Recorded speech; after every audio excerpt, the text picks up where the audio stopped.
우리 오늘 마가복음 14장 말씀을 통해서 하나님의 말씀을 같이 나누겠습니다.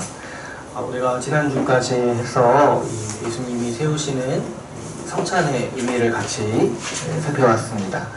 주님은 이 유월절 식사를 성찬의 식사로 바꾸시면서 우리에게 주님의 죽으심이 어떤 의미인지를 가르쳐 주셨죠. 우리가 우리 교회의 상징으로 십자가를 삼는데 사실 이렇게 보게 되면 주님의 죽으심의 의미를 너무 간단히 생각하고 또 자주 생각하지 않고 또 너무 피상적으로만 아는 경우가 상당히 많죠. 그럴 때 우리는 좀 주님의 죽으심이 우리에게 어떤 의미가 있는지를 항상 새겨야 되고 왜냐면 우리는 십자가를 상징으로 삼는 사람들이잖아요. 그랬을 때 우리가 좀 우리 주님께서 왜 죽으셨는지를 좀 상세히 말할 수 있을 정도로 또 우리가 항상 기억하고 이 주님의 죽으심의 뿌리를 내리고 주님의 죽으심의 의미를 가슴에 새기고 살아갈 수 있도록 우리는 이제 이런 본문들을 잘 이해하고 설명할 수 있어야겠죠. 예수님께서는 이 유월절 죽음에 뒷대어서 자신의 죽음을 설명하시고 또 이해시키셨는데 우리가 이제 특별히 유월절과 관련해서 세 가지 의미가 있다고 했어요. 첫 번째로는 예수님의 죽음이 하나님의 심판을 대신 받으시는 형벌대속적 죽음의 의미가 아주 강하게 있다고 했죠. 그 유월절 어린 양의 의미가 이 제사 제물일 거예요. 하나님의 진노를 대신 받으시는, 죄에 대한 진노를 대신 받으시는 제사 제물로서 죽으시는 거죠. 그래서 예수님은 우리의 형벌을 대신 받으시는 죽음으로써 우리를 위해 죽으셨다. 십자가에서 죽으셨다라고 우리는 이 본문들을 통해서 바르게 이해할 수가 있습니다. 그뿐만이 아니죠. 예수님께서 죽으시는 거는 이 제국에서 죄라는 제국에서 해방시켜 주시는 죽음의 의미가 있다고 했어요. 우리 유월절 식사 자체가 애굽의 압제에서 이 애굽의 노예 상태에서 해방시켜 주시는 하나님의 은혜라고 했어요. 그랬을 때 예수님이 이 자신의 죽음을 통해서 성찬으로 기념하라고 하시는 이유는 이 노예 상태에서 해방되었음을 똑같이 알려주시는 거예요. 우리는 저마다 다 죄라는 제국의 노예라고 했죠. 우리가 스스로 죄를 이길 수도 없고 죄에서 빠져나올 수가 없어요. 그런데 주님은 죽음으로써 그분께서 이 어린 양으로서 죽으심으로 우리를 죄라는 제국에서 해방시켜 주셨다고 했어요. 그래서 우리 신자의 삶에 이 부분이 아주 강력하게 있는 거죠. 여러분, 우리는 죄를 이길 수 있는 사람이에요. 우리가 어쩔 수 없이 짓는 죄 이런 거는 이제 우리 인생에 없는 거예요. 그렇기 때문에 우리가 몰라서 짓는 경우는 있더라도 우리는 죄의 무대에서 무력한 사람이 아니라 언제든지 죄를 이길 수 있고 죄를 인식했을 때 언제든지 죄와 싸울 수 있는 사람들인 거죠. 또 마지막 세 번째로 우리가 반드시 기억해야 할 것은 우리가 단순히 죄에서 자유롭게 된 사람일 뿐만 아니라 또 어디에 묶인 사람들인 거예요. 우리는 새 언약 백성으로서 하나님 나라에 묶인 사람들인 거예요. 이게 이제 하나님이 그리시는 이 구원의 전체 모습인 거죠. 하나님은 우리를 죄라는 제국에서 꺼내주셔서 새 언약 백성으로 삼으시고 우리를 하나님 나라 백성으로 삼으신 거예요. 우리는 죄와 싸울 뿐만 아니라 또 우리에게 뭐가 있는 거예요? 의를 행하는 능력이 우리에게 있는 거예요.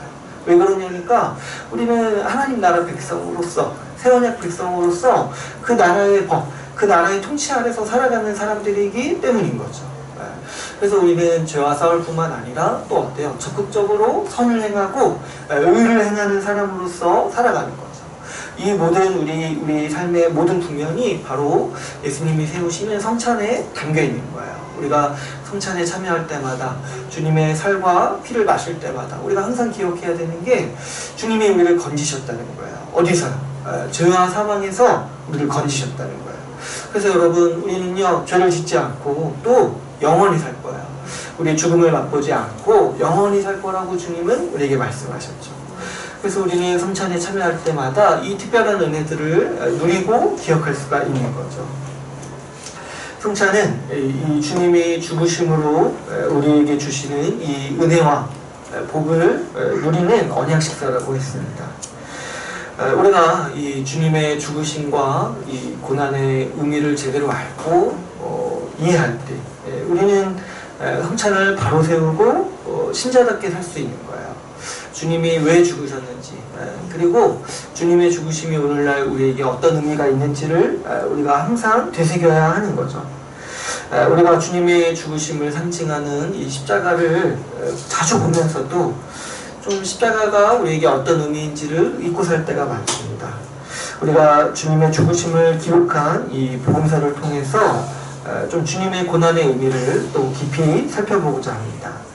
오늘 우리가 읽은 부분을 보시면 우리가 이제 잘 아는 이야기예요. 주님이 잡히시기 전에 이 겟세마네에서 기도하는 이야기를 오늘 우리가 본문으로서 읽었죠.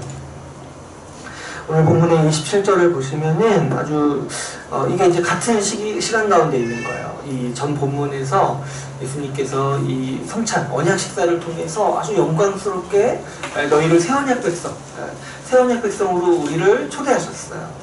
근데 이게 지금 같이 있는 거예요. 보니까 27절에서 너희가 다 나를 버릴 거라고 주님께서 예고하시는 거죠. 그러니까 사실 이게 그 당시 있는 좀 제자들의 심정을 우리가 이해할 수 있는 게 이게 도대체 뭐에 장단을 맞춰야 될지 모르겠는 거야. 주님이 우리를 새 언약 백성으로 삼아주시겠다고 했는데 또 몇 시간 지나고 나서 너희가 다 나를 버릴 거라고 예고하시는 거죠. 27절을 보시면 근데 이 일이요 기록된 바 성경에 기록된 대로 일어날 거라고 주님은 말씀하십니다. 내가 목자를 치리니 양들이 흩어지리라 하였습니다. 이 말씀은 스가랴서 13장 7절에 나오는 말씀이에요. 주님은 앞선 식사에서도 이 유다가 나를 배반할 거라고 성경에 기록된 대로 나를 배반할 거라고 말씀하시고 또 유다뿐만 아니라 이 제자들 모든 제자들이 성경에 기록된 대로 다 나를 버리고 도망갈 거라고 예고하시는 거죠. 예수님은 이 모든 일이 성경에 기록된 대로 일어난다라고 우리에게 전해주시고 계십니다. 제자들이 좀 이렇게 혼란스럽죠. 지금 한참 지금 마음이 붕뜬 상태예요. 우리를 새 언약 백성으로 삼아주셨다는 거예요. 이 언약을 새롭게 맺으시는 그 자리에 이 제자들이 그 아주 역사적인 현장에 같이 있었는데 얼마 지나지 않아서 너희가 다 나를 버리라고 말씀하시니까 제자들이 얼마나 좀 약간 받아들이기 힘들겠어요. 그래서 부인하는 거죠. 여기에 대해서 우리가 절대 그럴 수 없겠다. 근데 이 말을 우리가 이제 뒤에 사실은 이제 뒤에 무슨 일이 벌어질 줄 아니까 이 말이 되게 약간 허언증처럼 느껴질 수 있어요. 근데 사실은 이렇게 말하는 게 당연하죠. 지금 내가 새 언약 백성으로 세워졌는데 어떻게 주님을 버릴 거라고 내가 생각할 수 있겠냐는 거예요. 그랬을 때 우리는 좀 이제 28절, 31절까지 제자들이 하는 말들이 그래도 일말의 진실이 있다라고 받아들일 수 있는 거죠.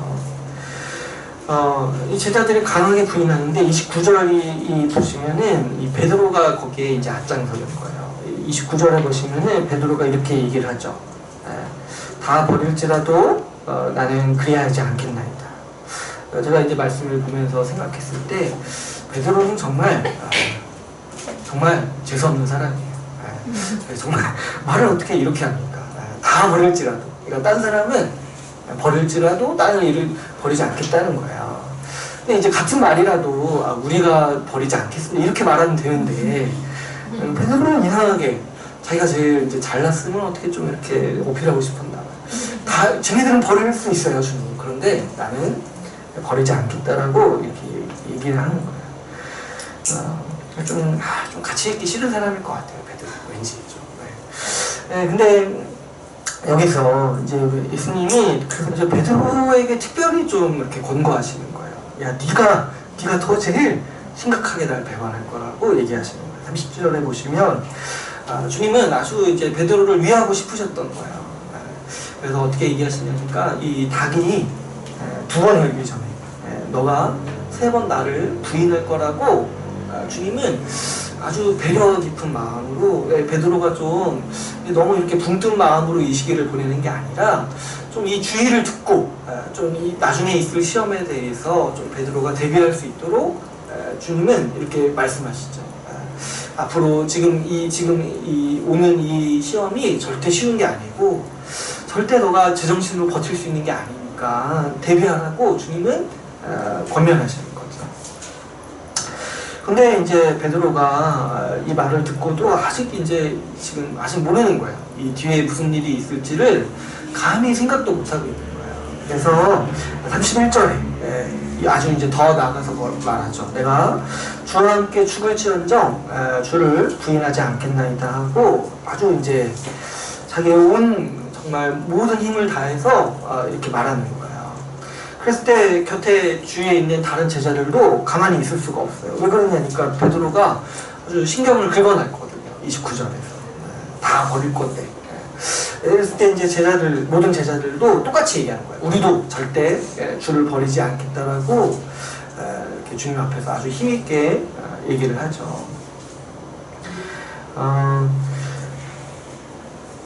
물론 이제 사실 이 얘기가 없었다라면, 이 말을 제자들이 안 했다라면 뒤에 있었던 일들이 조금 괜찮아 보일 수 있는데, 하필이면 이렇게 이제 아주 강하게 버리지 않겠다고 얘기하고 몇 시간 뒤에 다 도망가는 거야. 그러니까 얼마나 이 제자들에게는 굉장히 부끄러운 일들인 거예요. 부끄러운 일들인데 성경이 지금 이것들을 낱낱이 기록하고 있는 거예요. 이렇게 말했다라는 거. 그랬을 때 제자들은 분명히 이런 마음이 있었을 거라고 우리는 분명히 생각할 수가 있습니다. 그런데 지금 제자들 진짜 진심인 거예요. 주를 버리지 않겠고 내가 죽어도 주와 함께 있겠다라고 이렇게 말하는 거는 그 말에 진실이 있는 거죠. 그런데 지금 제자들은 사실은 뒤에 어떤 일이 벌어질지에 대해서 감히 생각도 못하고 있었고 예상도 못하고 있었다는 게 우리 이제 뒤에 32절부터 살펴보면 우리가 이제 알게 되는 거죠. 32절부터 보시면은 예수님은 이제 겟세마네라는 곳에 가셔서 이 제자들과 함께 기도하시려고 하십니다. 이 가실 때 특별히 세 명을 데리고 가시죠. 이 베드로, 야고보, 요한을 데리고 가십니다. 아마도 이 세 명이 가장 강하게 얘기했던 것 같아요. 절대 버리지 않겠다라고 강하게 얘기했고, 또 이 세 명은 예수님의 영광을 아주 눈앞에서 봤던 그 세 명이죠. 변화산 사건에서 같이 따라갔던 이 세 제자인 거예요. 그랬을 때 예수님이 이 제자들과 함께 기도하러 가셨을 때 예수님은 아마도 좀 제자들과 함께 기도하고 싶으셨던 것 같아요. 보통 때 같으면은 예수님은 홀로 기도하러 가셨을 거예요. 예수님이 이제 자주 습관적으로 홀로 새벽에 이제 기도하러 가셨다라고 성경에 또 기록하고 있죠. 근데 이제 예수님은 이날 아주 괴로움을 겪으시는 거예요. 아주 극심한 괴로움과 또 외로움 속에서 좀 예수님이 좀 제자들과 함께 있고 싶어 하셨던 것 같아요. 이 자리에서. 그래서 같이 좀 기도하기를 원하시는 마음에 이 세 명의 제자들을 데려가시죠. 그래서 우리가 주님이 기도하시는 내용을 보면은 주님께서 아주 괴로워하시는 그 주님의 속마음이 아주 성경의 이 부분에 여실히 기록되어 있는 거예요. 주님은 33절부터 보시면은 아주 놀라고 또 슬퍼하시고 또 어떻게까지 얘기하시냐니까 내 마음이 심히 고민하여서 죽게 되었다고, 좀 죽을 것처럼 힘들다는 거예요, 마음이. 이렇게까지 주님이 얘기하시는 거예요. 그랬을 때 주님은 거의 지금 제정신이 아니신 거죠. 이런 말씀을 하신 적이 없는데 여러분 주님께서 이렇게 얘기하신 거예요. 내가 죽을 것 같다. 이렇게 얘기하시는 거예요. 주님은 여기서 심각하게 고민하시고 번민하고 계십니다. 우리가 주님의 기도하시는 내용을 알죠. 주님은 이 하나님께서 내리시는 심판, 이 뒤에 일어나는 일들을 좀 피하고 싶은 마음이 있으셨던 것 같아요. 근데 또 한편으로 또 뭐가 있으신 거예요. 그래도 주님의 말씀에 내가 끝까지 순종하겠다라는 강력한 의지가 또 여전히 있으신 거죠. 그래서 주님은 이 마음의 번민, 또 이 마음의 고민을 가운데 기도하고자 이 자리 가운데 오시는 거예요. 이 순간이 얼마나 주님께 크고 또 고통스러운 순간이었는가 하면은 우리 예수님께서도 기도하지 않고서는 도저히 버틸 수 없을 정도로 이 주님이 잡혀가실 시간은 점점 다가오는데 주님도 기도하지 않고서는 이 시기를 도저히 제정신으로 버틸 수가 없을 정도로 지금 힘드신 거예요. 그런데 제자들은 여전히 예수님의 마음을 알지 못하고 그 자리에 있습니다. 왜 그러냐니까 지금 모르는 거예요. 지금 이 뒤에 무슨 일이 일어날지를 지금 모르는 거예요. 사실 주님은 계속해서 얘기하셨어요. 내가 죽을 거다. 그리고 사실 이 언약 식사, 새 언약 식사에서도 분명히 강력한 암시를 주셨어요. 내가 6월절 어린 양이다 라고 주님은 분명히 강력히 말씀하셨어요. 근데 우리가 안타깝게도 이 제자들이 예수님의 십자가 죽음의 예고를 계속해서 부인하는 이야기들을 계속 살펴봤죠. 주님은 예루살렘으로 오시기 전까지 3번 말씀하셨다고 했어요. 내가 예루살렘에서 죽을 거다 라고 3번 말씀하셨어요. 그리고 그 전날까지 예수님은 내가 너희를 위해 죽는다라고 분명한 암시로서 말씀하셨죠. 그래서 제자들은 지금 여기 왜 와 있는지를 지금 모르는 거예요. 이 겟세마네에 왜 와 있는지 모르는 거예요. 지금 졸린 거예요. 거기다가 지금 밤이니까. 게다가 여러분 이 식사를 같이 했잖아요. 이 식사에 보면은 포도주도 있고 이 만찬이잖아요. 우리가 이제 예상할 수 있는 게 충분히 졸릴만 한 거예요. 지금 이제 많이 먹고 또 뭐 술까지 마신 거잖아요. 그러니까 얼마나 지금 몸이 피곤하고 이 3명의 제자들은 조금 좀 의아했을 것 같아요. 왜 주님이 자고 싶은데 여기까지 우리를 끌고 왔는지 지금 이해를 못하는 거예요. 그러니까 지금 이 제자들은 조는 거죠. 상황 파악이 계속 안 되다 보니까 이 예루살렘으로 이렇게 오는 이 길 여정에서도 왜 가는지 몰랐고, 지금 여기서도 왜 주님이 저렇게 힘들어 하시는지 좀 이해를 못하는 거예요. 그래서 이제 이 주님이 죽으시기까지 주님을 이해한 사람이 딱 한 명이었던 거예요. 그 향유를 바친 여인, 그 한 명이 예수님이 왜 여기 계시는지를 알고 나머지 사람들은 이 당일날까지도 모르는 거야. 왜 주님이 이렇게 힘들어 하시는지. 그래서 이렇게 계속 졸고 이렇게 있는 거죠. 여기에서 이렇게 주님이 조금 떨어져서 이렇게 힘들어 하시면서 있을 때 이렇게 다시 돌아오셔서 보니까 이 제자들이 자고 있는 거예요. 그랬을 때 주님께서는 38절 모습을 보면서 약간 서운해 하시는 거예요. 근데 사실 주님이 좀 약간 제정신이 아니시라는 게 우리 좀 이 본문을 통해서도 알 수 있어요. 지금 제자들한테 서운할 게 아니에요. 제자들은 원래 이런 좀 사람들이에요.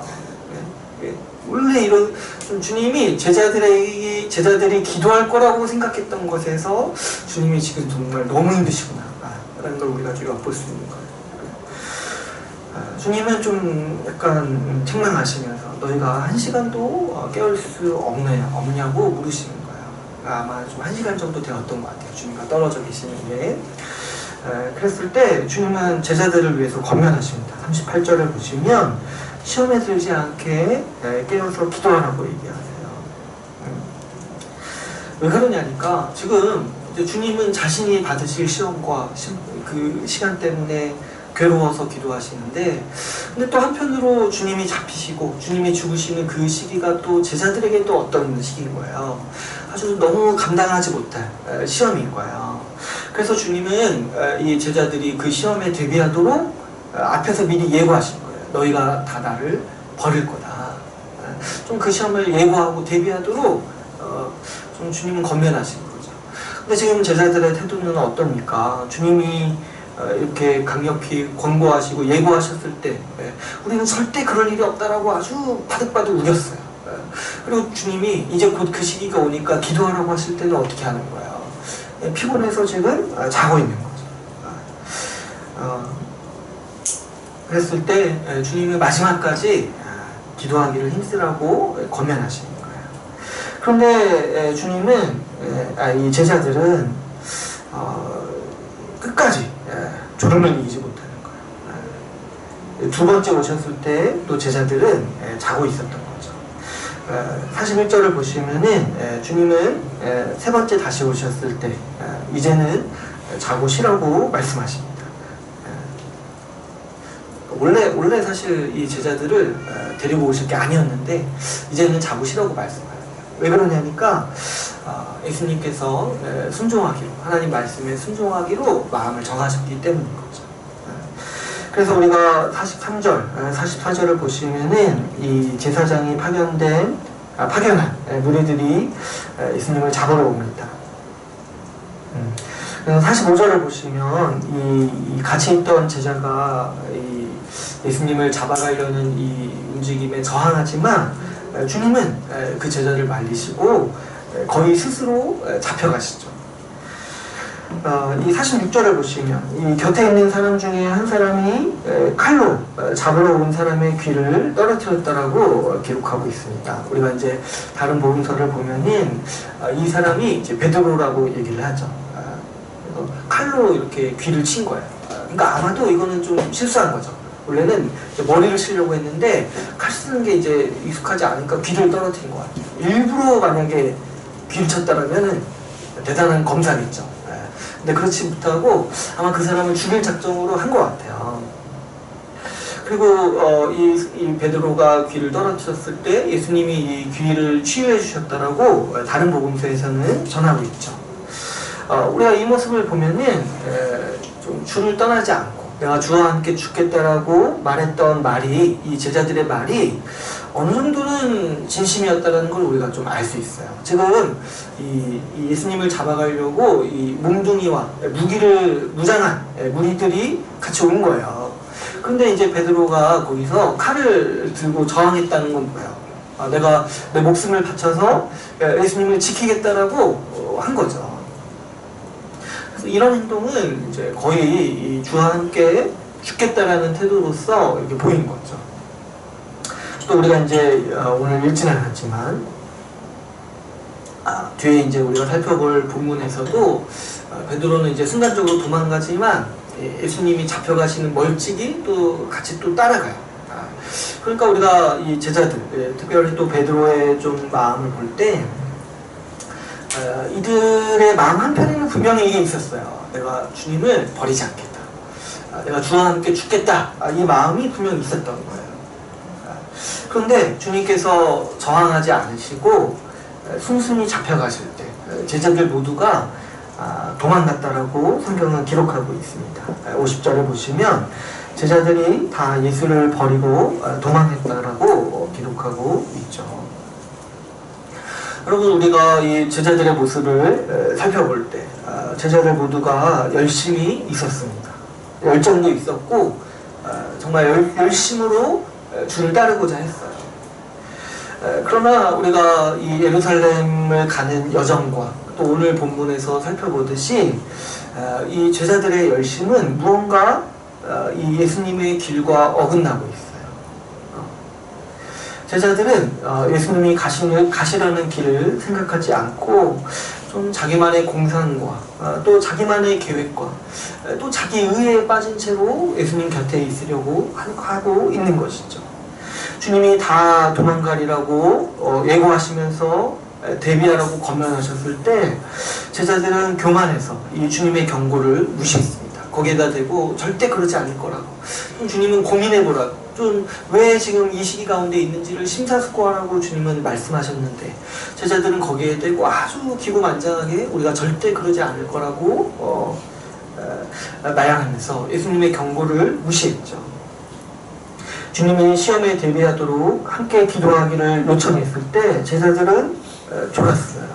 지금이 어떤 때인지 모르고 어리석게 시간을 보냈죠. 주님께서 또 순종하시기로 결정하시고 또 하나님께서 이끄시는 경륜에 따라서 순순히 잡혀가시고자 하실 때 제자들은 오히려 혈기를 부리면서 칼로 저항하려 했고 반항했죠. 제자들 나름대로는 주님을 지키려고 했던 행동들이에요. 그러나 이 모든 일련의 일들, 이 모든 태도들이 다 하나님의 섭리와 예수님이 가시려는 길과 반대되고 또 저항하려는 몸부림이었던 거죠. 제자들의 태도는 주님의 인도하심을 철저히 무시한 채 자신들의 열심만으로 주님을 따라가려 하는 모습을 아주 대표적으로 보여주고 있습니다. 우리도 자주 이러한 모습들을 봅니다. 주님을 정말 따르는 것처럼 보이지만 실상은 자기의 어리석음과 자기의 계획과 자기 의와 자기 멋대로 살아가려는 것을 우리가 보게 되는 거죠. 어떤 분들을 보면은 주님 그 마음 어느 한켠에는 정말 주를 사랑하는 마음이 있어요. 그런데 이 이단의 가르침에 빠져서 헤어나오지 못하는 분들이 있어요. 왜 그러냐니까 주님의 뜻을 이해를 못하는 거예요. 그래서 주님의 그 영광을 보고 주님을 사모하는 마음이 있지만 그 허황된 가르침, 허무한 가르침에 빠져서 정말 이단 사설과 이단과 비슷한 가르침에 빠져서 분별하지 못하고 거기에서 헤어나오지 못하는 사람들의 모습을 우리가 아주 많이 보게 되죠. 또 어떤 분들은 어떤가요? 이 주를 위해서 열심히 살아가는 사람들이 있어요. 그런데 또 어떤 분들은 그 중에서도 거룩의 열매를 맺지 못하는 분들이 있습니다. 정말 주일 봉사도 열심히 하고 주를 위해서 정말 열심히 하는 일들이 많은데 좀 이렇게 성격이 괴팍한 거예요. 뭔가 주를 위해 봉사하는 것 같은데 주변 사람은 이 사람에게서 아무런 사랑도 느끼지 못하는 거예요. 그랬을 때 뭔가 좀 이상한 거예요. 그 사람의 마음 한켠에 주를 사랑하고 정말 주를 위해 살겠다는 마음이 있다는 건 부인할 수 없어요. 있어요. 그런데 뭔가 주님과 반대로 살아가는 거예요. 뭔가 좀 주님과 핀트가 맞지 않고 주님께서 말씀하시는 바대로 살아가지 않는 거죠. 여러분, 교회는 항상 이렇게 되기가 쉽다라는 거를 우리가 염두에 둬야 돼요. 왜 자꾸 이런 일이 벌어지냐니까 십자가를 이해하지 못하는 거예요. 십자가를 상징으로 삼으면서도 이 십자가와 반대되는 길을 걸어가려고 하는 거죠. 십자가를 이해하지 않고서는 또 정말 십자가를 믿으려 하지 않고서는 우리가 아무리 주를 사랑하려고 주를 위해 죽겠다라는 마음이 있어도 결국에는 주님을 버리고 떠날 수밖에 없는 것이죠. 왜 이런 일들이 일어납니까? 주님께서 명백히 우리에게 보여주시는 십자가를 외면하기 때문입니다. 제자들이 왜 오늘 이렇게 실패합니까? 네네. 주님께서 말씀하시는 그 예수님의 죽음과 그 십자가의 의미를 내내 부인하였기 때문이죠. 주님의 뜻을 무시하고 주님의 분명히 계시하여 주시는 그 십자가 죽음의 뜻을 외면하고 자기만의 생각으로 또 자기 힘으로 주님을 따르려 하기 때문에 제자들은 오늘 실패하게 되는 것이죠. 우리는 십자가에서 드러난 주님의 뜻을 분명히 알아야 합니다.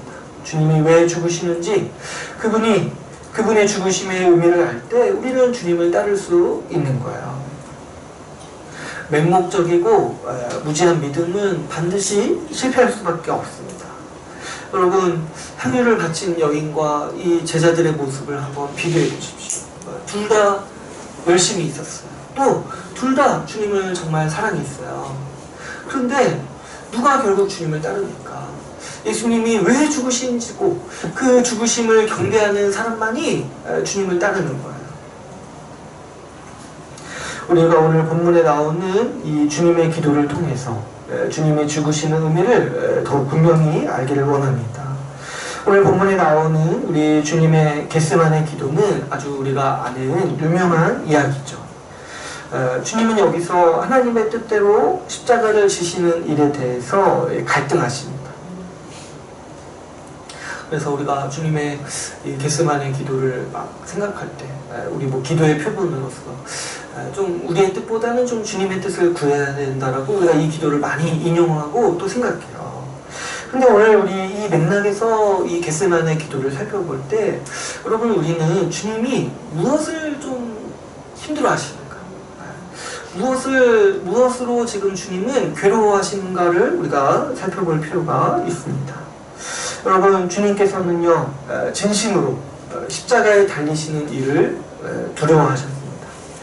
그래서 할 수만 있다라면은 지금 피하고 싶으셨어요. 어떻게 보면은 조금 당황스럽죠. 주님은요 이 일을 위해서 오셨다라고 누차 말씀하셨어요. 이 예루살렘으로 오시는 길 내내 내가 예루살렘에서 죽을 거라고 아주 담대하게 또 담담하게 말씀하셨던 분이에요. 그런데 바로 그 전날, 바로 그 직전에 지금 흔들리시는 거예요. 이 일을 내가 죽게 됐다는 것에 대해서 지금 슬퍼하시고 힘들어하시는 거예요.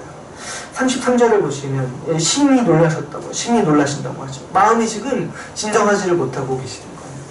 34절을 보시면 내 마음이 심히 고민하여서 죽게 되었다라고 말씀하시는 거예요. 한평생 이 날을 준비하셨고 또 이 일이 있을 거를 알고 이 일을 위해서 살아오셨음에도 불구하고 막상 이 죽으시는 날 바로 앞에서 지금 이 일을 피하고 싶어서 이 십자가에서 달리시는 일을 피하고 싶다라는 말씀을 하시는 거죠. 예수님은 무엇이 그토록 두려우셨습니까? 물론 이 뒤에서 일어나는 아주 끔찍한 그 육체적 고통과 고난을 두려워하시고 이 죽음의 공포를 두려워하셨을 수 있습니다. 그러나 주님의 공포는 단순하다고도 할 수 없지만 그 일에 있는 게 아니에요. 우리가 생각해보면 예수님은요 이 폭풍우가 치는 바다에서도 잠을 자셨던 분이에요. 죽음에 대해서 그렇게 두려워하지 않으셨던 분인 거죠. 36절을 보시면 주님이 무엇을 두려워하시는지 우리가 분명히 알 수가 있습니다. 우리 36절을 같이 한번 읽어볼까요? 우리 같이 한번 읽어보겠습니다. 시작. 예수야 보세요. 아버지께는 모든 것이 가능하니 이 잔을 내게서 옮기시옵소서. 그러나 나의 원대로 하시옵고 아버지의 원대로 하옵소서 하시고. 여기서 예수님께서 지금 피하고 싶으신 게 뭐냐니까 한평생 그 일을 준비하셨음에도 딱 그 당면한 그 순간 어떻게든 피하고 싶으셨다는 게 뭐냐니까 하나님이 내리시는 잔을 피하고 싶으셨다는 거예요. 이 잔을 피하고 싶으셨어요. 여기서 말하는 잔은 구약에서 이 하나님의 심판을 상징합니다. 이 하나님께서 선지자들을 통해서 말씀하실 때 그 열방에 내리는 심판에 대해서 말씀하실 때 어떻게 표현하시냐니까 내가 너희에게 쓴 잔을 보내겠다라고 말씀하세요. 이 잔을 다 마시지 않고서는 너희가 절대 벗어날 수 없을 거라고 말씀하세요. 그랬을 때 이 잔이 뭐냐니까 하나님이 그분의 대적에게 내리시는 심판인 거야. 그래서 예수님은 이 잔을 좀 피하게 해달라고 마지막 한 번 이렇게 매달리는 거예요. 예수님이 진짜 두려워하셨던 게 뭐냐니까 고난받고 죽으시는 거 여기에 포함된 건데 뭐냐니까 바로 하나님의 심판을 받는 위치에 서는 것을 두려워하셨던 거예요. 예수님께서는요 하나님의 심판을 받고 그분으로부터 그분이 대적에 받는 잔이잖아요. 그분으로부터 버림받고 그분이 하나님의 대적이 받는 잔을 받고 하나님의 대적으로서 버림받는 그 순간을 진심으로 두려워하셨던 거죠. 그래서 예수님은 십자가상에서 어찌하여 나를 버리셨나이까 라고 절규하셨던 겁니다. 우리는 주님의 고난을 생각할 때 그분의 죽으심과 그분이 십자가에서 겪으신 말로 다 할 수 없는 고초를 자주 떠올립니다. 그래서 우리가 고난주간에 자주 하는 게 뭐냐니까 금식해요. 금식하고 내지는 우리 좀 육체적 고난을 좀 하면서 주님의 고난을 좀 이해하고 동참해 보려 하는 거죠. 그래서 저기 남미 같은 데 보면은 십자가에 못 박히는 일도 그날 한다고요. 고난주간. 실제로 십자가 나무에 못을 박는다는 거예요. 뭐냐니까 주님의 고통을 좀 이해하고 참여하고자 한다는 거예요. 그런데 주님께서 그토록 고통스러워 하셨던 그분의 고난은 뭐냐니까 죽음의 고통, 그 육체의 고통이 아니라 하나님의 심판인 거예요. 하나님의 심판. 하나님의 심판 안에서 맞이하는 그분과의 단절, 그분과 멀어지는 것, 그분으로부터 받는 그 버림받음, 나를 버리시는 그 순간을 주님은 두려워하셨고 어떻게든 할 수만 있다면 그 순간을 모면하고자 주님은 마지막까지 매달리셨던 거죠. 여러분, 우리가 하나님의 심판을 생각해 볼 때 우리가 이 본문을 볼 때 좀 염두에 둘 게 있어요. 우리가 하나님의 심판을 정말 무서워하냐는 거예요. 우리가 하나님의 심판을 정말 피하고 싶어 하냐는 거예요. 여러분, 오늘날 우리 현대인들의 삶을 보면 우리는 보통 하나님의 심판을 잘 두려워하지 않는 것 같습니다. 우리에게는 그게 좀 강한 거예요. 이 죄를 지어도 하나님이 용서해 주시겠지, 우리를 구원하시겠지 하는 생각이 너무 강하다 보니까 하나님의 심판에 대해서 자주 생각하지 않고 그분의 심판이 준엄하고 그분의 심판이 주는 공포에 대해서 우리는 자주 잊게 되는 거죠. 지옥에 대해서 얘기하는 것도 오늘날에는 좀 너무 야만적이라고 생각하는 것 같아요. 여러분, 어렸을 때부터 여러분들이 교회를 다니시면서 지옥에 대한 얘기를 얼마나 좀 들어보셨습니까? 저도 생각해보면 하나님의 심판과 지옥이 있다는 거 있잖아요. 잘 들어보지 못했던 것 같아요. 이게 좀 너무 야만적이라고 생각하는 것 같아요. 요즘 아이들이요, 어렸을 때 지옥에 대해서 잘 안 듣는 것 같아요. 유아실 가면은 맨날 이렇게 주님이 웃고 계세요. 웃고 계시고 뭔가 인자한 모습으로 있으신 거예요. 그래서 인자한 하나님, 항상 우리를 향해서 웃고 계시는 주님, 예수님, 이런 그림들이 이 유아실을 이렇게 장식하는 거죠. 제가 그런 거 하지 말자고 몇 번 얘기했어요. 우리 하나님의 심판에 대해서 어렸을 때부터 좀 배워야 돼요. 어렸을 때부터. 여러분, 지옥에 대해서요, 이 성인들은 잘 안 두려워요. 하나님의 심판이 얼마나 무서운지 성인들은 잘 생각하지 않아요. 어렸을 때부터 좀 들어야지 그분의 심판이 있다는 걸 알고 이렇게 살아가는 거지, 지금 얘기했을 때 우리는 잘 안 와닿는 거죠. 하나님이 우리를 심판하실 거다 이렇게 얘기하는 순간 우리는 좀 약간 그런 것들을 우습게 알고, 아유, 주님이 뭐 용서해 주시잖아요. 내지는 주님이 우리를 구원하셨잖아요. 우리는 쉽게 이렇게 말하기가 쉬운 거죠. 오늘날 하나님의 심판은요, 이 외면당하거나 무시당하고 있어요. 그러나 여러분, 우리가 오늘 본문을 통해서 좀 분명히 알아야 될 사실이 있어요. 주님이 무엇을 두려워하시냐는 거예요. 주님의 겟세마네 기도를 볼 때 우리는요, 하나님의 심판이 주는 공포를 마주대야 하는 거예요.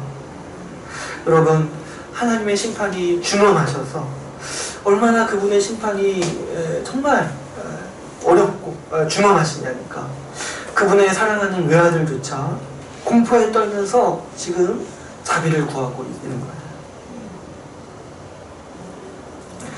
하나님의 심판이요, 얼마나 무서운지 한 번도 순종하는 일에 주저함이 없으셨던 분이 여기서만큼은 지금 주저하고 있는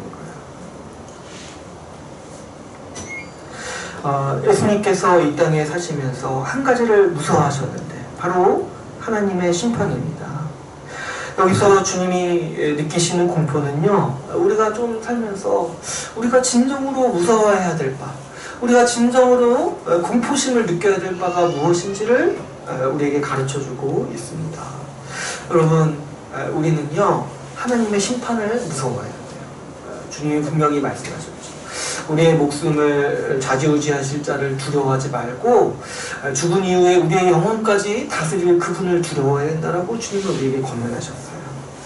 일반적으로 볼 때 우리에게 두려운 건 뭡니까? 우리는 고난이 두렵고 기껏해야 현대인들은 그냥 죽는 게 무서워요. 그런데 우리는 항상 무엇을 두려워해야 되냐니까 죽음 이후에 하나님의 심판이 있다는 거예요. 여러분, 우리는요, 너무도 자주 이런 영역을 쉽게 생각해요. 죄를 지어도 하나님이 우리를 용서해 주겠지, 이런 의식이 강하다 보니까 하나님의 심판에 대해서 너무 쉽게 생각하는 거예요. 여러분, 하나님과 멀어지는 일이요, 주님이 극도로 두려워하셨고 공포감을 느끼셨던 일인 거예요. 우리는 하나님과 멀어지는 일에 대해서 쉽게 생각하죠. 아유, 이때 되면 난 좀 멀어질 때가 되었어 하면서 쉽게 멀어지고, 우리가 죄 짓고 하나님과 멀어지는 일에 대해서 너무나 쉽게 받아들이는 거예요. 괜찮아, 다시 회복될 거야, 괜찮아, 이렇게 여기죠. 그러나 주님은 그렇게 생각하시지 않으셨다는 거예요. 주님은 하나님과 멀어지고 하나님과의 관계가 끊어지는 일에 대해서 극도로 공포감을 느끼셨고 그분의 그 일에 대해서 제발 이것만은 피하게 해달라고 간절히 매달리셨다는 거예요. 예수님이 그렇게 하셨다는 거예요.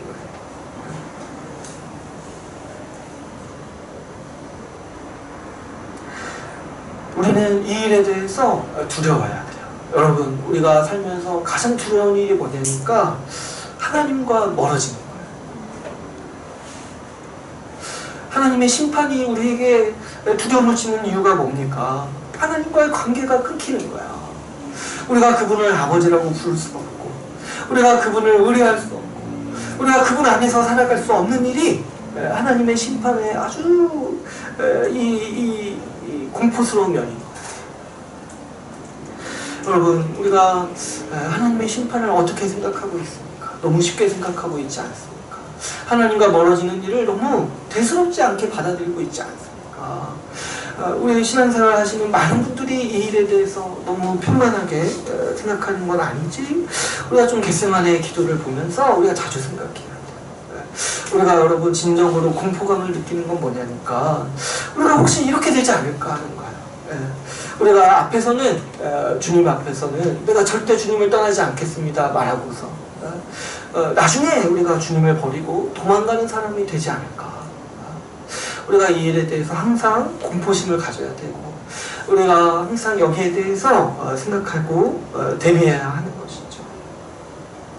십자가를 지시는 일이 하나님께 심판받는 일이기에 주님은 맨정신으로 그 일을 기다릴 수가 없으셨던 거예요. 주님도 이 일이 너무 공포스럽고 너무 심히 고민되어서 주님도 기도로서 겨우겨우 마음을 다졌고 그 일에 순종하기로 결단할 수가 있었던 거예요. 여러분, 우리도 마찬가지입니다. 우리 신자가요 방탕하게 사는 삶이 문제가 여기서 있는 거예요. 시험의 때를 대비할 수가 없고 언제든지 우리 인생의 고난과 어려움들은 또 우리 인생의 어떤 장애물들은 언제든지 우리를 주님으로부터 떠나게 만들 수 있는 힘이 있어요. 그랬을 때 우리가 항상 방탕하고 대비가 되어 있지 않다면 우리는 언제든지 주님을 떠날 수가 있고 하나님의 심판 아래 머물 수가 있는 것이죠. 예수님께서 십자가를 지시기까지 겪으시는 이 모든 일은 이 죄의 참혹한 잔산들을 보게 합니다. 예수님은 죄가 인간에게 주는 대가들을 모두 겪으십니다. 이 죄의 가장 쓴 열매들을 맛보시는 거예요. 여러분, 죄의 가장 잔인한 속성이 뭐냐니까 모든 관계를 파괴하는 거라고 했어요. 죄는요, 사람과 사람 사이의 관계를 파괴하고 하나님과 사람 사이의 관계를 파괴하는 거예요. 예수님이 십자가에 달리시기 전에 아주 분명히 드러나는 이 국면이 있죠. 주님은 계속해서 예고하시잖아요. 너희가 나를 배반하고 너희가 다 나를 버릴 거라고 말씀하시잖아요. 근데 주님은 이 일이요 성경에 예고된 대로 일어나는 거라고 계속해서 또 강조하면서 말씀하세요. 근데 왜 이 일이 예수님께 반드시 일어나야 되냐니까 이 관계의 단절이 죄의 쓴 열매인 거예요. 예수님이 받으시는 심판에는 여기에 이것도 포함되어 있는 거예요. 사람 사이 사람으로부터 받는 배반도 죄의 이 결과이고 이 죄에 대한 대가로서 예수님이 이 일들을 다 겪으시는 거예요. 주님은 마지막까지 모든 인간관계에 있어서 끊기시는 거예요. 예수님은 사랑하는 제자들에게 배반당하십니다. 그리고 버림당하시죠. 그 고통스럽고 외로운 자리에 제자들과 함께 있고 싶으셨지만 제자들은 예수님을 홀로 있게 했죠. 같은 자리에 있었지만 다른 마음을 품음으로써 예수님은 극도로 더 외로우신 거예요. 어떻게든 같이 있고 싶으신 건데 주님은 더 외로우신 거죠. 그랬을 때 주님은 이 죄의 쓴 열매를 지금 여기서부터 맛보고 계시는 거죠. 모든 인간관계가 지금 끊기는 이 죄의 열매들을, 죄에 대한 대가들을 치르고 계시는 거죠. 그리고 결국에 예수님은 십자가상에서 하나님으로부터 버림받으십니다. 우리는 이 일들을 통해서 주님께서 죽으시는 의미를 바로 알 수 있습니다. 주님은 십자가상에서 죄를 향한 하나님의 심판을 모두 받으시는 거죠. 우리가 주님이 우리를 사랑해서 죽으셨다고 단순히 말할 수 없는 이유가 여기에 있어요. 주님께서 십자가를 지시는 모든 과정이 죄에 대한 대가를 치르시는 거예요. 이 사람으로부터 배반받고 결국에 궁극에 이르러서는 하나님으로부터 버림받는 죄의 결과들을, 죄의 심판을 모두 받으시는 거죠. 오늘날 우리가 이 예수님의 죽음을 보고서도 하나님의 심판을 심각하게 여기지 않는 모습은 무언가 잘못되었다고 볼 수 있습니다. 우리는 흔히 주님이 우리를 구원하셨으니까 우리는 괜찮다라고 생각하기 쉬워요. 그러나 여러분 생각해 보시죠. 이 심판을 두려워하지 않는 사람이 예수님의 죽으심을 진지하게 받아들일 수가 없는 거예요. 주님이 우리를 구원하신 이 하나님의 심판을 두려워하지 않는다라면 우리가 어떻게 주님의 죽으심을 진지하게 받아들일 수 있겠습니까? 오늘날 우리가 주님이 나를 구원하셨다라고 여기면서 여전히 죄에 대해, 하나님의 심판에 대해 심각하게 여기지 않는 모습은 오늘 제자들과 같이 매우 방탕한 태도라고 볼 수가 있습니다. 십자가 순환 예고를 무시하고 도망가리라는 예수님의 예고도 무시하고 또 함께 기도하자는 요청도 무시했던 제자들처럼 이 무슨 일이 있을지에 대해서, 예수님이 왜 죽으시는지에 대해서 무시하기 때문에 우리가 오늘날 이런 태도들을 지니게 되는 것이죠. 여러분, 주님은요 그분을 따르는 제자들에게 그분의 길을 함께 가고자 하셨지만 제자들은 자기 마음대로 행동하다 결국에는 도망가고 말았죠. 여러분, 누가 그렇다면 이 십자가의 주님을 진실되게 따를 수 있을까요? 열심이 있고 열정이 있다고 해서 주님을 따를 수 있는 것은 아니죠. 이 제자들의 열정을 보십시오. 이들은 정말 주와 함께 죽고자 했어요. 그러나 그런 이들의 열심은 무언가 반대 방향으로 작동했던 거예요. 주님이 가려는 방향과 다르게 열심을 냈기 때문에 이들이 실패하는 거예요. 그들이 내내 예수님의 십자가를 무시했던 일의 결과가 여기서 드러나는 거죠. 제자들의 모습은 어떤 특정한 사람들의 모습이 아니라 하나님 앞에서 우리의 모습들을 보여줍니다. 제자들처럼 우리는 자주 하나님의 뜻을 외면하고 우리 뜻대로, 우리 마음대로 살려고 합니다. 예수님의 순환을 외면했던 제자들처럼 우리는 분명히 드러난 하나님의 뜻을 좀 쳐다보기 싫어하는 거예요. 십자가와 상관없이 우리의 삶을 살려왔고, 그래서 더욱 자기 계획과 생각으로 자기의 삶을 영위해보려 하고 살아보려고 하는 거죠. 그러다 보니까 우리 안에 또 똑같이 죄의 열매들이 있는 거예요. 사람들과 단절되고 하나님과 멀어지는 일을 번번이 겪게 되는 거죠. 죄의 쓴 열매들을 아무렇지 않게 맛보고 살아가고 있습니다. 26절에서 지난주 살펴본 26절을 보면 제자들은 새 언약에 참여하고 만찬과 포도주를 맛볼 때 하나님을 찬미했어요. 그러나 50절을 보시면 예수님이 잡혀가실 때 예수님이 예고하신 바대로 잡히시자마자 다 도망가는 모습들을 보이는 거죠. 우리도 여러분, 우리가 살아가면서 겪는 고난과 어려움 속에서 우리의 진면목이 드러나기 마련이죠. 주님을 절대로 떠나지 않겠다라고 말하면서도 우리는 고난 중에, 우리의 힘겨움 중에서 은근슬쩍 멀어지는 우리의 모습들을 자주 봅니다. 제자들처럼 주님이 우리의 바람대로 안 움직이신 것처럼 보일 때 우리는 주님과 좀 서서히 멀어지는 거예요. 주님이 우리 기도와 우리 삶에 응답하시지 않는 것처럼 보일 때 우리는 주님과 조금씩 멀어지고 언제든지 떠날 채비를 하는 것처럼 우리는 살아갈 때가 종종 있는 거죠. 우리는 종종 고난 중에 이전보다 더 나태해집니다. 주님이 주시는 힘 없이도 이 시기를 이겨낼 수 있다고 여기는 거죠. 그래서 말씀과 기도를 멀리하고 또 중요한 일들을 처리할 수 있다고 우리는 자주 여기곤 합니다. 그런가 하면 또 어떤가요? 우리는 종종 고난과 힘겨움 앞에서 난폭하게 저항하기도 합니다. 오히려 혈기를 부리고 화를 내면서 우리가 당면한 힘겨움을 극복해 보려고 우리의 이 혈기를 부리는 거죠. 우리는 우리 인생에 시험이 찾아올 때 주님이 우리 생각대로 좀 안 움직이시는 것처럼 보일 때 우리는 쉽게 주저앉습니다. 제자들처럼 우리도 어리석죠. 우리가 어떻게 이런 주님을 끝까지 따를 수 있겠습니까? 우리의 바람과는 다르게 십자가를 지러 하시는 주님을 우리는 어떻게 따를 수 있겠습니까? 여러분, 제자들의 실패는 주님의 십자가를 외면했기 때문에 일어나는 일입니다. 그들은 주님을 따르고자 했지만 주님이 가르쳐 주시는 우리 십자가를 외면했어요. 여러분, 믿음이라는 거는요, 주님이 명백히 보여주시는 이 주님의 죽으심을 보고 믿는 게 바로 믿음인 거예요. 주님을 사랑하는 것도 믿음이 아니고 주님을 향해서 열심을 내는 것도 사실 믿음이라고 할 수가 없는 거예요.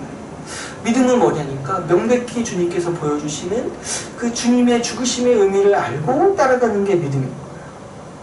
믿음은요, 이런 어리석은 우리를 위해서 주님이 무슨 일을 하셨는지를 아는 게 바로 믿음이라고 할 수 있습니다. 여러분, 오늘 본문에서 주님은 왜 하나님의 심판을 받습니까?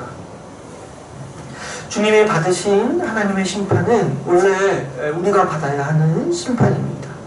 죄의 쓴 열매들, 죄에 대한 저주 모두 우리가 겪어야 되고 우리가 하나님 앞에서 받아야 할 죄의 대가들인 것이죠. 그러나 주님께서는 우리가 받아야 할 죄의 심판을 우리 대신 다 겪으셨습니다. 주님께서 우리를 대신해서 심판받으셨기 때문에 주님은 우리를 회복하시겠다라고 우리에게 말씀하십니다. 우리 오늘 본문의 28절 말씀을 같이 한번 읽어보겠습니다. 28절 말씀을 같이 읽어볼게요. 시작. 그러나 인생은 하나님의 너희보다 먼저 할 일을 하리라. 주님은 제자들이 이런 사람이라는 것을 알고 계셨어요. 그러나 주님은 그런 너희들을 위해서 내가 죽고 너희보다 먼저 내가 다시 살아나서 너희보다 먼저 너희가 도망간 그 갈릴리로 내가 먼저 가서 기다리겠다라고 말씀하시는 거예요. 여러분, 주님이요, 이런 분이심을 믿는 게 우리의 믿음인 거예요. 제자들은요, 주님께 신실하지 못했어요. 몇 시간 전에 했던 말도 무색하게 다 도망갔죠. 목숨을 바치겠다고 했지만 그 목숨이 얼마나 허황된 것인지가 몇 시간만 지나도 드러나는 거예요. 주님께서 기도로 준비하라고 했어도 그들은 방탕하게 시간을 보냈습니다. 사람들이 주님을 잡으러 오자 폭력적인 방법으로 위기를 모면하려고 했어요. 그러나 주님은 그런 제자들을 위해서 죽으시겠다라고 말씀하시는 거예요. 그래서 그런 제자들을 위해서 죽으시고 살아나셔서 너희보다 먼저 갈릴리로 가서 너희를 기다리고 너희를 회복하시겠다라고 주님은 말씀하고 계십니다. 바로 이 28절, 이 말씀을 믿고 의지하는 것이 바로 믿음인 거예요. 주님은 이런 우리를 위해서 죽으셨습니다. 주님은요, 신실하지 못하고 또 진실되지 못하고 입만 열면 거짓말하고 입만 열면 허풍처럼 말하는 우리를 위해서 죽으셨습니다. 주님은요, 기도하지 않고 말씀을 멀리하는 우리를 위해서 죽으셨어요. 주님은요, 틈만 나면 하나님과 멀어지려고 준비하고 있는 우리를 위해서 죽으셨습니다. 여러분, 누가 주님을 믿음으로 따를 수 있겠습니까? 내가 주를 부인하지 않겠다라고 호언장담하는 사람이 주님을 따를 수 있습니까? 그렇지 않죠. 정말 기도하지 않고 태평하게 자고 있는 사람이 주님을 따를 수 있겠습니까? 그렇지 않죠. 당면한 고난 앞에서 어떻게든 벗어나려고 혈기를 부리는 사람이 주님을 따를 수 있겠습니까? 불가능하죠. 이 모든 인간의 모습들은요, 주님을 따르지 못해요. 그러나 누가 주님을 따를 수 있겠습니까? 바로 이 28절 주님께서 내가 받아야 할 심판을 대신 받았다라는 이 복음을 믿고 복음에서 소망을 발견하는 사람이 끝까지 주님을 따를 수가 있습니다. 여러분, 우리는 흔히 우리의 행위 때문에 우리와 하나님과의 사이가 멀어진다라고 생각하죠. 내가 기도하지 않았기 때문에, 내가 말씀 보지 않았기 때문에, 내가 거짓말했기 때문에, 내가 죄를 지었기 때문에, 내가 신실하지 못했기 때문에, 내가 성실하지 못했기 때문에 주님과 멀어진다라고 우리는 자주 생각해요. 그러나 우리가 주님과 멀어지는 아주 근본적인 이유는 뭐냐니까 주님이 왜 죽으셨는지를 아직도 모르는 거예요.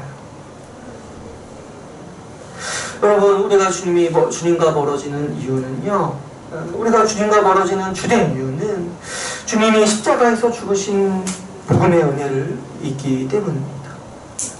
우리의 죄 때문에 주님과 멀어지는 것이 아니라 우리의 죄 때문에 주님이 죽으셨다라는 그 복음의 소식을 잊어버리기 때문에 우리는 주님과 멀어지고 살아가는 것이죠.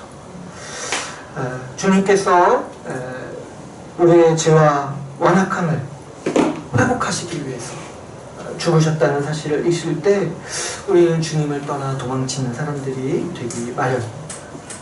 여러분, 우리는 27절 말씀을 항상 기억해야 돼요. 우리 아주 인간적인 성적으로는 언제든지 우리는 주님을 버리고 도망갈 수 있는 사람들. 우리가 그런 성장을 가졌다는 것을 항상 기억하고 우리 자신에 대해서 신뢰하거나 우리 자신을 의지할 수가 없는 거예요. 여러분, 우리가 젊었을 때는 내가 주님을 절대 버리지 않겠다라고 호언장담할 수 있죠. 그런데 고난이 오고 힘겨움이 오고 각종 어려움이 왔을 때 또 주님은 우리 기도에 응답하시지 않는 것처럼 보일 때 우리는 어떻게 살아갈 겁니까? 그랬을 때 여러분, 우리가 주님을 따르는 원동력이요, 우리 자신의 어떠함에 있는 것이 아닌 거예요. 우리가 주님을 따를 수 있고 우리가 주님을 신뢰할 수 있는 이유는 28절 주님이 우리를 회복하시기 위해서 죽으시고 부활하셔서 우리를 기다리고 계신다라는 이 복음의 소식을 믿을 때 우리는 비로소 우리의 죄의 자리에서 일어날 수 있는 것이요, 우리가 우리의 실패에서 회복할 수 있는 힘을 얻을 수 있는 것이죠. 여러분, 우리는 항상 주의해야 돼요. 우리 자신을 보게 하고 우리 자신의 진면목을 보게 하는 것도 좋아요. 우리 자신의 진실된 모습을 대하는 것도 좋아요. 그러나 그럼에도 불구하고 우리에게 있는 건 뭐냐, 우리에게 있는 은혜는 뭐냐니까 주님이 그런 나를 위해서 죽으셨다라는 복음의 은혜를 간절히 붙잡는 은혜를 우리는 반드시 소망해야 합니다. 여러분, 우리는 28절을 반드시 기억하고 살아가야 합니다. 우리가 힘겨움이 있고 또 무너지고 또 낭만했을 때 우리가 28절을 기억해야 돼요. 주님은 그런 우리를 위해서 죽으셨고 그런 우리를 회복하시기 위해서 부활하시고 우리를 기다리고 계십니다. 이제 말씀을 맺겠습니다. 우리가 고난이나 시험을 겪을 때 우리가 가지고 있던 혈기나 어리석음이 드러나기 마련입니다. 우리가 날마다 내뿜는 이 어리석음과 나태함을 보면서 우리는 좌절할 때가 많죠. 이런 나에 대해서 실망하고 또 이런 나를 헤어나지 못해서 낭만할 때가 우리 인생에서는 아주 부지기수로 있는 거죠. 그러나 여러분, 우리는 우리 주 그리스도를 바라봅시다. 예수 그리스도께서 이런 우리를 위해서 죽으셨습니다. 주님은요, 괜찮은 사람을 위해서 죽으신 게 아니에요. 주님은요, 이렇게 허풍이 많고 이렇게 신실하지 못하고 이렇게 기도하지 않고 이렇게 혈기를 부리는 제자들, 그리고 우리 같은 자들을 위해서 죽으시고 부활하셨습니다. 이런 우리가 받아야 할 죄의 대가를 예수 그리스도께서 모두 받으셨습니다. 주님의 죽으심을 우리가 간절히 생각하고 의지할 때 우리는 우리의 죄에서 빠져나올 수 있고 우리 자신이 짓는 이 죄의 열매들 안에서 이 죄의 늪에서 우리는 건진받을 수 있습니다. 우리가 함께 이 복음을 신실하게 의지하면서 살아갑시다. 여러분, 우리는 잘난 사람들이 모인 게 아니에요. 뭐 힘있고 또 믿음이 좋아서 정말 쉽게 고난을 이겨내고 쉽게 정말 우리 정말 믿음으로 살아갈 수 있는 사람들이 모인 게 아니라는 거예요. 우리는 이 복음을 믿는 사람들이 모인 교회입니다. 주님이 우리를 위해 죽으셨다라는 사실을 믿고 그 복음에만 소망을 가지고 살아가는 우리 모두가 되기를 소망합시다. 이 복음을 믿는 사람들이 모인 교회로 끝까지 주님 곁에서 살아가는 우리 주의 나라 교회가 되기를 소망합시다. 우리 이 시간 같이 말씀을 가지고